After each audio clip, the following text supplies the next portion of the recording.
Amerika akhirnya melancarkan sebuah strategi licik, yaitu menuduh Saddam Hussein memiliki senjata nuklir pemusnah massal yang sangat membahayakan dunia.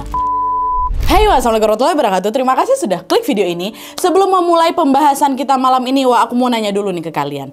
Kalian tahu nggak siapa orang ini? Buat kalian yang belum tahu, orang yang ada di foto ini adalah mantan presiden Irak bernama Saddam Hussein. Saat ini Saddam Hussein memang sudah meninggal dunia, tapi dulu nih ketika memerintah Irak, dia ini dikenal sebagai seorang presiden yang sangat tegas dan juga pemberani. Nah, di malam ini aku akan menceritakan kisah hidup tentang Saddam Hussein, dimulai dari dia lahir lalu menjadi presiden Irak sampai akhirnya dia tewas secara mengenaskan di tangannya Amerika Serikat. Loh, kok bisa Amerika ngabisin dia, Nadia? Itulah makanya tonton video ini sampai habis, ya, biar kalian tahu nih jawabannya. Nah, sekarang tanpa berlama-lama kita langsung masuk aja ke apanya, ya. Check it out.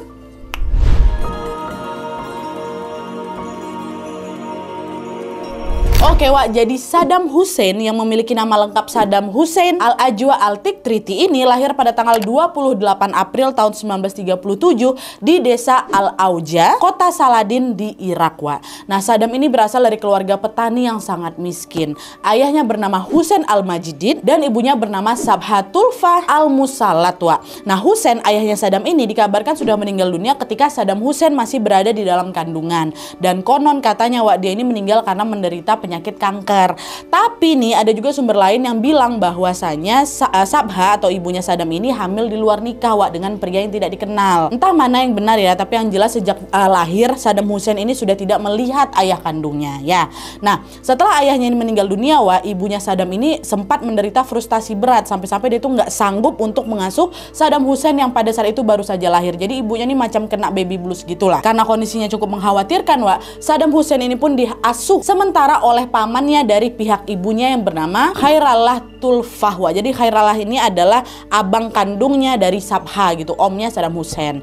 Nah, singkat cerita, setelah 3 tahun berlalu, kondisi mental Sabha sang ibu ini pun berangsur membaik nih. Dia udah nggak depresi lagi. Dan setelah sepenuhnya pulih, dia pun menikah lagi dengan seorang pria bernama Hasan Al-Ibrani. Setelah menikah untuk kedua kalinya, Sabha pun kepikiran untuk mengasuh Saddam Hussein dengan tangannya sendiri. Sabha pun segera langsung menjemput Saddam yang pada saat itu masih berusia 3 tahun dari rumah abangnya si Khairul tadi. Alhasil sejak saat itu Saddam Hussein ini pun tumbuh di bawah pengasuhan ibu kandung dan juga bapak tirinya Hasan tadi. Jadi Hussein bapak kandungnya, Hasan bapak tirinya, ya, jangan terbalik-balik. Nah, awalnya semua memang berjalan baik-baik saja. Saddam dan keluarganya ini hidup dalam hubungan yang sangat harmonis dan bahagia. Tapi sayangnya hal itu tidak berlangsung lama, karena bertahun-tahun kemudian Saddam ini mendapatkan tindak kekerasan dari Hasan atau dari bapak tirinya ini. Bapak tirinya itu tuh sering mendidik Saddam dengan berbagai aksi kekerasan, macam ditendangnya lah, dicubitnya lah, bahkan dipukulinya Saddam tuh apabila si Saddam ini melakukan kesalahan kecil lah gitu. Dan parahnya lagi, selain melakukan kekerasan fisik, Hasan ini juga sering melakukan melenyapkan sama si Saddam. Perilaku keji dari bapak tirinya itu secara tidak langsung mempengaruhi lah itu kan perkembangan mental si Saddam. Dia ini pun tumbuhlah menjadi anak yang keras, anak yang nakal dan juga pemberontak. Saddam ini tuh sering sekali terlibat dalam berbagai aksi tawuran dengan kawan-kawan sebayanya di sekolahnya juga. Nah, puncaknya nih ketika usia Saddam baru berusia atau baru menginjak 16 tahun, dia didaulat sebagai ketua geng jalanan, 16 tahun tuh. Kenakalan Saddam ini pun lama-kelamaan membuat Sabha sang ibu ini merasa kerepotan, sehingga ibunya ini pun berinisiatif untuk menyerahkan Saddam kepada abangnya lagi atau si Khairul tadi tuh loh. Maafin ibu ya, nak, ya, ibu udah nggak sanggup lagi ngurusin kamu. Mulai sekarang kamu tinggal lagi sama om kamu, ya, kata dia kayak gitu. Nah, mendengar perkataan itu, Saddam tidak bereaksi apapun, selain ya udah menuruti perintah ibunya. Dah nih, setelah tinggal bersama sang paman, kehidupan Saddam nih perlahan-lahan mulai berubah menjadi ke yang lebih baik lagi. Hal ini terjadi karena Khairul sang omnya ini mendidik dengan sangat tegas tapi penuh dengan kasih sayang, Selain memberikan perhatian yang cukup, Khairul ini juga memberikan pendidikan yang sangat layak, yaitu dengan menyekolahkan Saddam di sekolah berbasis hukum yang ada di Baghdad. Dan gak cukup sampai di situ aja, ketika usia Saddam baru menginjak 19 tahun, Khairul mengajaknya terlibat dalam suatu gerakan politik, yaitu bergabung dengan sebuah partai yang bernama Partai Ba'ath. Nah, jadi Partai Ba'ath ini merupakan partai yang memiliki misi pan-Arabisme namanya, atau menyatukan berbagai negara di Timur Tengah menjadi sebuah negara besar. Dan selain itu, Partai Ba'ath ini juga dikenal sebagai partai oposisi yang sangat berambisi untuk menggulingkan pemerintah Irak pada kala itu, ya kan. Nah, udahlah nih, setelah bergabung menjadi anggota Partai Ba'ath tadi, Saddam Hussein ini pun mulai tuh menunjukkan sifat kepemimpinannya. Dia dikenal sebagai salah satu anggota yang sangat cerdas, yang sangat vokal dan juga sangat pemberani. Berkat karakternya itu, pada tahun 1957, Partai Ba'ath pun menugaskan Saddam Hussein untuk menjalankan sebuah misi besar, yaitu menghilangkan nyawa Perdana Menteri Irak namanya Abdul Karim Qasim. Mendengar perintah itu, Saddam yang masih berusia 20 tahun waktu itu langsung mengiyakan tanpa pikir panjang lagi. Itu tugasnya. Akhirnya pada hari yang sudah ditentukan, Saddam pun langsung mencegat iring-iringan mobil sang Perdana Menteri di sebuah lokasi, dan ketika mobil yang dikendarai Abdul itu melintas di hadapannya, disitulah Saddam langsung melepaskan sebuah tembakan. Tapi rupanya tembakan itu tidak melukai target, atau dengan kata lain, di sini Saddam Hussein gagal nih dalam upaya penghilangan nyawa si Perdana Menteri ini. Dan selain misinya itu gagal, Saddam Husseinnya juga diketahui terkena tembakan pistol pula dari salah satu ajudan yang melawan. Nah, tembakan itulah yang membuat Saddam Hussein mengalami luka parah di bagian kakinya. Tapi meskipun begitu, dia ini ternyata berhasil pula melarikan diri dari TKP sebelum tertangkap sama aparat. Udah kabur dia ini kan. Tapi sebenarnya pada heboh tuh, ada orang yang mau bunuh Perdana Menteri kita nih gitu kan. Meskipun Saddam Hussein itu berhasil kabur, Perdana Menteri Abdul tadi langsunglah mengeluarkan ultimatum kan untuk tangkap dia, kata gitu. Dan hal itu membuat Saddam Hussein yang masih berusia 23 tahun ini menjadi buronan yang paling diburu di seluruh Irak. Baru 23 tahun umurnya tuh. Selain diburu, pada tanggal 25 Februari tahun 1960, Saddam Hussein ini juga dijatuhi hukuman mati di sebuah persidangan yang bernama persidangan absentia namanya. FAE, persidangan absentia ini merupakan persidangan yang tidak dihadiri oleh tersangkanya. Jadi walaupun Saddam Hussein ini belum ketangkap, dia tetap dijatuhi hukuman mati gitu loh.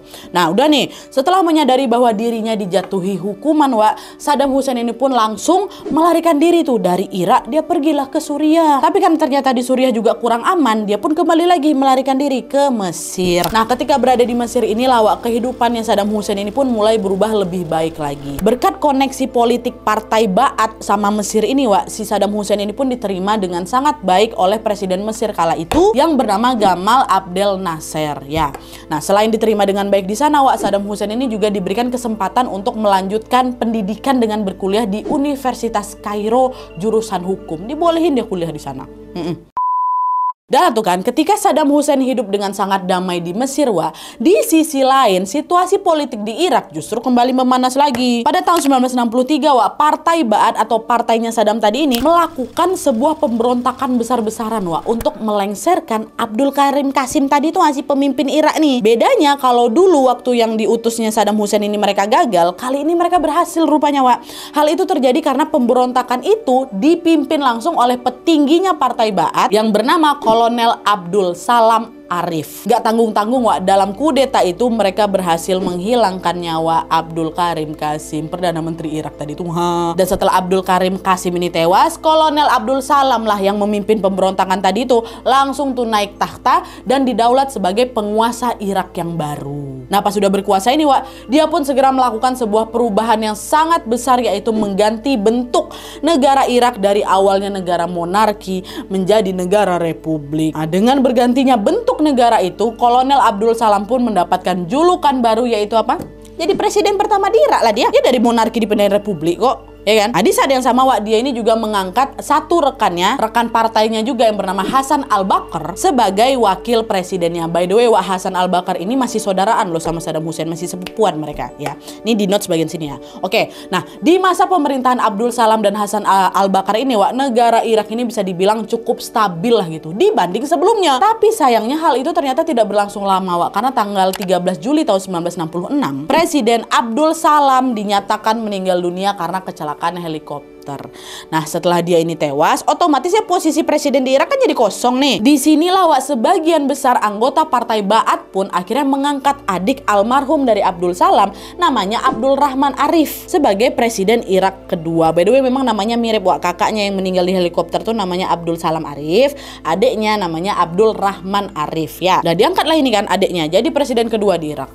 Tapi ternyata pengangkatan itu membuat sebagian anggota dari Partai Ba'ath itu merasa tidak terima. Kenapa? Karena mereka menganggap bahwa Hasan al-Barak lah, sang wakil presiden inilah yang seharusnya naik tahta jadi presiden. Kok malah adiknya almarhum pula kayak gitu kan. Nah, perbedaan pendapat itulah Wak yang akhirnya membuat partai Ba'ath ini terpecah lah itu jadi dua kubu. Jadi ada kubu Presiden Arif, ada juga kubu Wapres Hasan gitu. Dan semakin hari Wak, pertikaian antara kedua kubu ini pun semakin memanas lagi.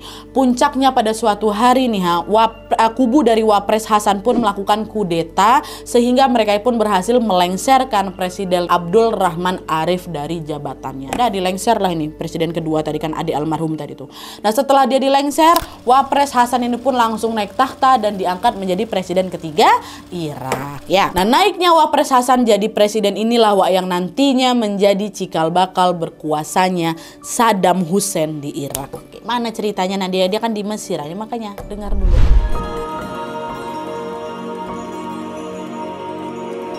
Nah, jadi Wak, setelah Hasan al-Bakar atau sepupunya Saddam Hussein ini menjadi presiden Irak, dia pun mengirimkan surat lah kepada Saddam yang pada saat itu memang masih stay di Mesir tuh. Nah, di dalam surat itu Hasan menulis, "Wahai Saddam saudaraku, sekarang situasi di Irak sudah aman. Nyawamu sudah tidak lagi terancam karena sekarang akulah yang menjadi presiden yang memimpin Irak. Kalau kau mau kembali ke Irak, aku akan menjadikan kamu sebagai wakilku." Itu kata Hasan. Kata Hasan. Nah, setelah menerima surat itu, Saddam Hussein pun merasa terpanggil lah Wak di situ. Iya ya, udah lama juga nih aku meninggalkan tanah airku. Dah aku balik aja lah, aku mau jadi pemimpin di sana, kata Saddam Hussein. Nah, didorong oleh pemikiran itu, Saddam Hussein ini pun kembalilah itu Wak ke Irak dan langsung tuh diangkat menjadi wakil presiden di sana. Sampai sini berarti apa? Irak dipimpin oleh Hasan dan wakil presidennya adalah Saddam Hussein. Awalnya masa pemerintahan mereka berjalan dengan lancar-lancar aja Wak. Tapi seiring berjalannya waktu, Saddam Hussein ini bersikap lebih dominan dibanding sang presiden sendiri. Jadi dia nih wapres tapi bersikap seolah-olah jadi presidennya gitu Wak. Puncaknya pada tanggal 16 Juli tahun 1979, Saddam Hussein pun melakukan kudeta untuk melengsarkan sepupunya atau sang presiden ini atau Hasan al-Bakar dari kursi presiden. Memang rumit kali waktu itu Wak. Kala itu tuh Irak ini saling sikut menyikut dalam hal kekuasaan. Dan hal kayak gitu tuh adalah sesuatu yang biasa terjadi di Irak waktu itu Wak. Kira-kira dilengsarkannya lah ini kan Hasan. Setelah presiden Hasan ini berhasil dilengsarkan, Saddam Hussein sang wapres ini pun langsung lah itu naik tahta dan menjadi presiden keempat di Irak. Nah, selama menjabat sebagai presiden Irak yang keempat ini Wak, Saddam Hussein melakukan berbagai macam inovasi di berbagai bidang untuk memajukan negaranya ini. Di bidang pendidikan Wak, Saddam Hussein ini menginisiasi sekolah gratis mulai dari sekolah dasar sampai perguruan tinggi gratis. Dan ternyata program ini juga berdampak sangat besar nih bagi kemajuan warga Irak. Berkat programnya itu Wak, masyarakat Irak yang dulunya buta huruf perlahan-lahan berubah menjadi masyarakat yang sangat cerdas dan berpendidikan. Nah, perubahan drastis itu pun akhirnya membuat Saddam Hussein diberi penghargaan loh sama UNESCO dalam hal mengurangi angka buta huruf di Irak. Nah, selain di bidang pendidikan tadi Wak, Saddam Hussein ini juga berhasil membawa Irak sukses dalam bidang ekonomi. Di masa kepemimpinannya Wak, Irak ini berhasil memaksimalkan produksi minyak bumi dengan angka yang sangat fantastis, yaitu 3,7 juta barel per hari. Satu barel tuh 970 liter kalau nggak salah, kalian kalikan aja lah, jadi 3,5 miliar liter per hari. Produksi besar-besaran itulah Wak yang membuat Irak pun dinobatkan sebagai negara penghasil minyak terbesar kedua di dunia setelah Arab Saudi. Nah, setelah dikenal sebagai negara penghasil minyak terbesar, Irak pun mengalami perubahan ekonomi yang sangat-sangat drastis Wak. Yang sebelumnya Irak ini memiliki GDP atau penghasilan kotor 37.817 miliar dolar USD per tahun. Sekarang angka itu naik Wak, jadi 53.046 miliar dolar USD, which is hampir 2 kali lipatnya kan. Nah, kenaikan pendapatan ini pun membuat Irak memiliki wajah baru di mata dunia. Kalau sebelumnya Irak ini dikenal sebagai negara miskin loh, mereka dikenal negara miskin, negara problematik gitu kan. Di masa pemerintahannya Saddam Hussein Wak, Irak dikenal sebagai salah satu negara paling kaya di Timur Tengah. Dan selain dikenal kaya, Irak ini juga dikenal sebagai negara yang sangat dermawan loh. Irak ini diketahui pernah menyumbang uang sebesar 94 juta USD untuk para gelandangan dan kaum fakir miskin yang ada di Amerika. Amerika, wak, nggak salah dengar kalian. Pada masa itu hubungan Irak sama Amerika itu memang masih baik-baiknya tuh, wak. Makanya Presiden Saddam Hussein juga rela tuh menyisihkan sebagian penghasilan negaranya untuk menyumbang gelandangan yang ada di Amerika. Dibantu sama Saddam Hussein waktu itu. Dan belum cukup sampai di situ aja, wak. Saddam Hussein ini juga berhasil memajukan kekuatan militer mereka, sehingga kekuatan militer Irak ini dijuluki sebagai negara dengan tentara paling kuat nomor 5 di dunia. Pokoknya Saddam Hussein ini betul-betul membawa Irak menjadi negara yang lebih baik lah, wak. Nah tapi nih, wak, di balik prestasinya yang mentereng tadi itu, Saddam Hussein ini ternyata memiliki citra yang cukup buruk, wak, di mata dunia. Dia ini dikenal sebagai presiden yang sangat kejam, sangat bengis, dan juga sangat otoriter. Konon katanya nih, wak, ya, Saddam ini tidak segan-segan menghabisi atau memusnahkan orang-orang yang tidak sejalan dengan ideologinya. Pada tahun 1980, wak, katanya dia ini diisukan menjadi dalang utama di balik terjadinya pembantaian massal etnis Kurdi yang ada di Irak Utara, wak, FYI. Etnis Kurdi ini merupakan etnis yang memang beragama Islam, wak, tapi Syiah. Sementara mayoritas masyarakat Irak sendiri menganut Islam Sunni gitu. Nah di aksi genosida itu, wak, Saddam Hussein dikabarkan sudah menghilangkan nyawa 50.000 orang atau warga Kurdi gitu. Nah selain terlibat dalam aksi genosida di negaranya sendiri, wak, Saddam Hussein ini juga membuat Irak terlibat dalam pertempuran sengit sama negara-negara lain. Nah pertempuran inilah, wak, yang kemudian dikenal dengan sebutan The Gulf War atau Perang Teluk. Nah perang Teluk ini terjadi sebanyak 3 kali dalam 3 babak yang berbeda-beda juga. Babak 1 yaitu perang antara Irak lawan Iran, terjadi tahun 1980 sampai 1988. Nah perang kedua atau periode kedua ini Irak lawan Kuwait tahun 90 sampai 91. Terus perang ketiga atau periode ketiganya itu Irak lawan Amerika tahun berapa? 2003 sampai 2011. Dan by the way aku juga sudah pernah menjelaskan soal perang Teluk ini, wak, di video aku yang berjudul Kesaksian Naira. Aku sarankan kalian nonton video ini juga setelah nonton video ini. Nah di sini aku mau jelasin secara singkatnya aja lah tentang perang Teluk ini ya. Jadi intinya, wak, perang Teluk 1 ini yang kan ada perang Teluk itu kan ada 3 nih. Perang Teluk 1 ini perang yang terjadi pada awal tahun 1980 di mana kala itu Irak lawan Iran. Mereka berperang dengan sebuah misi untuk memperebutkan sebuah sungai strategis yang bernama Sungai Al-Sad. Wah, nah perang ini berlangsung selama 8 tahun dan baru berakhir ketika Saddam Hussein menarik mundur pasukannya dari Iran. Lalu selang 2 tahun kemudian pasukan Irak ini pun melakukan invasi militer nih ke negara tetangga mereka yaitu di Kuwait dengan misi mengambil alih kilang minyak yang menjadi sumber penghasilan utamanya Kuwait. Nah invasi Irak ke Kuwait inilah, wak, yang menandai pecahnya perang Teluk yang kedua. Dan perang ini pun berlangsung selama kurang lebih 1 tahun, wak, dan baru berakhir ketika Amerika ikut campur dalam peperangan ini. Kala itu, wak, Amerika Serikat ini menurunkan bantuan kepada Kuwait dengan cara meluncurkan ratusan pesawat tempur untuk menyerang pasukannya Irak. Nah penyerangan itu membuat lebih dari 100.000 tentara Irak katanya tewas dan 300.000 diantaranya mengalami luka-luka. Nah melihat pasukannya kalah, akhirnya Presiden Saddam Hussein ini pun menarik mundur lah itu pasukannya dari Kuwait juga. Nah perginya pasukan Irak dari Kuwait ini menandai berakhirnya perang Teluk 2. Jadi 2 perang ini mundur dua-duanya, wak, Irak ini. Meskipun perang Teluk 2 ini berakhir, Irak ternyata masih mengalami sebuah masalah lagi, wak, yaitu mereka dijatuhi sanksi internasional oleh PBB. Sanksi itu berupa larangan bagi Irak untuk mengekspor minyak bumi ke negara-negara lain, dilarang mereka. Pelarangan ekspor itu tentunya berdampak sangat besar kali lah kan, karena di titik inilah, wak, Irak mengalami kemerosotan ekonomi yang sangat parah nih. Nah kemerosotan ekonomi itu membuat sebagian rakyat Irak kecewa lah itu sama pemerintahan dari Saddam Hussein. Mereka menganggap bahwa Saddam Hussein ini tidak mampu memimpin Irak dan sudah saatnya untuk dilengsarkan nih. Nah, lalu di saat yang sama Amerika ternyata berambisi juga, wak, untuk menggulingkan pemerintahan Saddam Hussein. Hal inilah yang menjadi penyebab pecahnya perang Teluk ketiga tadi, sekaligus juga menjadi awal mula lengsernya Saddam Hussein dari kursi presiden. Masuk Amerika. Nah, mana kisahnya baru kita masuk.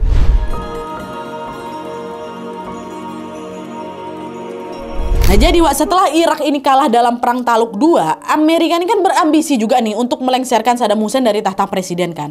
Hal itu terjadi karena ternyata Amerika tergiur, wak, untuk menguasai sumber daya minyak milik Irak. Kan banyak kali itu. Nah tapi Amerika sendiri juga sadar bahwa selama Saddam Hussein ini masih menjadi presiden Irak, ya Amerika akan kesulitan kali lah dalam mewujudkan ambisinya itu. Secara Saddam Hussein orangnya juga tegas kali ya kan. Dia pasti nggak akan biarkan Irak dikuasai Amerika, wak. Nah hal itulah yang membuat Amerika berpikir, aduh susah juga nih kalau kalau kayak gini nih. Selama Saddam Hussein masih ada, kita bakal kesulitan nguasain Irak. Jadi kita harus melengsarkan Saddam Hussein secepatnya, kata Amerika. Nah, didorong sama pemikiran itu, Amerika akhirnya melancarkan sebuah strategi licik, yaitu menuduh Saddam Hussein memiliki senjata nuklir pemusnah massal yang sangat membahayakan dunia. Itu yang difitnahnya lah Saddam Hussein kayak gitu kan. Oh, dia punya senjata mematikan tuh kayak gitu. Dan selain itu Amerika Serikat juga memanfaatkan kemarahan sebagian rakyat Irak nih, untuk memuluskan rencananya dalam melenyapkan Saddam Hussein. Macam yang aku bilang tadi, setelah kalah dalam perang Turk II kan sebagian masyarakat Irak jadi kayak benci sama pemimpinnya kan, benci sama Saddam Hussein kan, Nah, nggak mau menyia-nyiakan kesempatan itu, Amerika ini pun memanfaatkan kebencian dari rakyat Irak ini dengan membentuk sebuah operasi khusus bernama Operation of Iraqi Freedom. Operasi ini bertujuan untuk membebaskan rakyat Irak dari kepemimpinannya Saddam Hussein. Kalian nggak suka kan sama Saddam Hussein kan? Udah, kalian nggak usah khawatir, kami akan bantu kalian untuk melengsarkan dia. Kalian tahu siapa kami kan? Amerika. Ya, tenang aja kalian, itu kata Amerika. Dan selain berjanji melengsarkan Saddam Hussein, Amerika ini juga berjanji akan mengadilinya atas segala kesalahannya selama memimpin Irak. Dengar itu rakyat Irak ini, yang rakyat Irak memang awalnya marah ini, setuju-setuju aja. Mereka dengan senang hati tuh membiarkan Amerika memasuki Irak dan memburu Saddam Hussein. Bayangkan sama kalian. Tapi di sisi lain, ada juga nih orang-orang yang memihak kepada Saddam Hussein tentunya dan berupaya untuk melawan campur tangannya Amerika. Nah, orang-orang ini yang menjadi garda terdepan bagi Irak dalam mengusir Amerika dari tanah air mereka. Amerika kok nggak usah ikut campur kau. Ini masalah negaraku. Kalian tuh negara asing, apa pula ikut-ikut campur ke sini? Nggak usah ikut-ikut. Balik kalian kayak gitu kan. Nah, orang-orang ini dengan gagah berani melawan pasukan Amerika yang datang hingga titik darah penghabisan nyawa. Tapi sayangnya dalam pertempuran itu mereka mengalami kekalahan. Pada tanggal 9 April tahun 2003, pasukan Amerika berhasil menumpas para pembelanya Saddam Hussein ini, sekaligus juga berhasil menduduki kota Baghdad, ibu kotanya Irak. Masuk mereka. Dan setelah mereka berhasil menguasai Baghdad, Presiden Saddam Hussein ini pun melarikan diri dan bersembunyi dari kejaran Amerika. Nah, mengetahui sang target utama ini bersembunyi, Amerika pantang menyerah di sini. Mereka terus tuh berupaya untuk memburu Saddam Hussein hingga akhirnya pada tanggal 13 Desember tahun 2003, mereka berhasil menangkap Saddam Hussein di sebuah ruang bawah tanah di wilayah Ad-Daur namanya. Ketika ditangkap, Saddam Hussein ini dalam keadaan yang amat-amat sangat mengenaskan, Sang presiden yang dulunya sangat disegani itu ditangkap dalam kondisi compang-camping dan sangat tidak terurus. Kalian tengok aja lah sendiri fotonya, kesian kali kan. Ditemukan ini Saddam Hussein yang mereka cari selama ini kan. Nah, singkat cerita, setelah berhasil menangkap Saddam Hussein, Amerika ini pun langsunglah menyeret Saddam ke pengadilan PBB dengan tuduhan, tuduhan tadi tuh, menyimpan ratusan senjata nuklir untuk kepentingan perang, kata mereka gitu. Menanggapi tuduhan itu, PBB pun segera langsunglah membentuk sebuah tim khusus juga untuk melakukan pengusutan lebih mendalam lagi. Tapi setelah melakukan penyelidikan mendalam ini, akhirnya diketahui bahwa Irak tidak memiliki senjata pemusnah massal seperti yang dituduhkan sama Amerika. Nggak ada pandai-pandai Amerika, orang lagi difitnah kok Saddam Hussein di sini, Nah, karena tuduhan itu tidak terbukti, Dewan PBB pun tidak mau mengadili Saddam Hussein. Kayak mana mau ngadili orang nggak ada buktinya, Nah, dengar keputusan itu, Amerika rupanya nggak kehabisan akal dari sini, Mereka terus tuh memutar otak untuk piye caranya kita lenyapkan lah ini Saddam Hussein dari muka bumi ini, Dan setelah mencari berbagai cara, Amerika Serikat akhirnya menyeret Saddam Hussein ke pengadilan Irak, dan menghukumnya dengan hukum yang berlaku di Irak. Mungkin kau memang bisa lolos dari hukum PBB, tapi aku akan membuatmu dihukum di negaramu sendiri, itu kata Amerika. Kayak gitulah kurang lebih. Nah, di sini Amerika pun mulailah melancarkan berbagai cara supaya Saddam Hussein dijatuhi hukuman setinggi-tingginya. Dan salah satu caranya adalah mereka merekrut jaksa yang sangat-sangat membenci Saddam Hussein. Jaksa ini adalah seorang pria yang bernama Rauf Abdul Rahman, Nah, konon katanya, Rauf ini menyimpan dendam kepada Saddam Hussein karena Rauf merupakan keturunan etnis Kurdi yang keluarganya menjadi korban genosida Saddam Hussein pada tahun 1980-an itu tuh. Kan dibantai habis-habisan sama Saddam Hussein kan. Dia tuh keluarganya salah satunya itu. Di sini Amerika tuh seakan-akan ingin memanfaatkan rasa dendamnya Rauf untuk ikut menghabisi Saddam Hussein juga. Dan betul aja, ketika pengadilan berlangsung, Rauf ini menjatuhkan Saddam Hussein dengan hukuman paling tinggi di Irak, yaitu hukuman mati dengan cara digantung. Dihukum di negaranya sendiri, Di sisi lain nih, waktu dengar dia divonis mati, Saddam Hussein bukan marah, bukan nangis, ketawa ketawa deh, Wak. Ketawa dan tidak terlihat takut sama sekali. Dia justru bilang apa? Allahu Akbar, Allahu Akbar. Kalian memang bisa menghukumku sekarang, tapi percayalah, Allah yang akan mengadili kalian di akhirat nanti. Kalian semua tertipu sama fitnah Amerika. Itu katanya. Ada kok videonya. Semoga kami bisa masukin videonya di sini ya. Kalian tahu sendiri video kayak gini kan sensitif kan. Nanti kena marah aku sama YouTube, gak boleh Nadia. Suruh aja orang tuh nonton sendiri Nadia katanya. Kalau memang nggak ada ya udahlah, mohon maaf lah, kalian carilah video sendiri. Itu kata Saddam Hussein kan, Wak. Dan ternyata perkataan Saddam Hussein ini betul adanya, Wak. Belakangan juga baru diketahui bahwa isu senjata nuklir tadi ya hoax. Memang sengaja dibuat sama Amerika aja untuk jatuhin Saddam Hussein, Wak. Tapi sayangnya itulah, kala itu memang tidak banyak orang yang percaya dengan perkataan Saddam Hussein, Wak. Dia ini kayak macam terpojok lah gitu. Sehingga apa? Dia pun tetap dijatuhi vonis mati atas tuduhan kepemilikan senjata nuklir dan juga atas kejahatan yang pernah dia lakukan ketika dia berkuasa dulu. Dan setelah divonis mati, Wak, Saddam Hussein pun diketahui menghabiskan hari-harinya dengan beribadah kepada Allah Subhanahu wa taala. Ada berita yang mengatakan bahwa ketika di penjara, Wak, dia ini dilarang untuk membawa Al-Qur'an nih di dalam selnya. Tapi meskipun begitu, dengan tenang Saddam Hussein bilang, boleh aja kalian melarang aku baca Al-Quran, nggak kalian kasih Al-Quran dalam sel aku ini pun nggak apa-apa. Tapi asal kalian tahu, tanpa memeganginya pun aku tetap bisa membacanya karena aku sudah menghafal isinya. Dengan kata lain apa? Saddam Hussein memang udah hafiz Quran, Wak. Udah hafal deh. Ambil Al-Quran tuh, aku udah hafal kok katanya. Dan akhirnya singkat cerita, Wak, setelah menghabiskan kurungan kurang lebih 3 tahun di penjara, pada tanggal 30 Desember tahun 2006, Saddam Hussein pun akhirnya dieksekusi mati di tiang gantung. Di detik-detik terakhir sebelum dieksekusi, Wak, dia sempat membacakan 2 kalimat syahadat katanya, seolah-olah dia ini sudah berserah diri gitulah kepada Allah Subhanahu wa taala atas segala takdir yang sudah menimpanya. Digantung, meninggal Saddam Hussein. Oke, Wak, jadi itu tadi sedikit cerita tentang perjalanan hidup seorang Saddam Hussein. Menurut kalian bagian mana yang menarik perhatian kalian, Wak? Kalau aku tentunya semuanya aku masukin di sini yang kurasa cukup untuk kusampaikan sama kalian.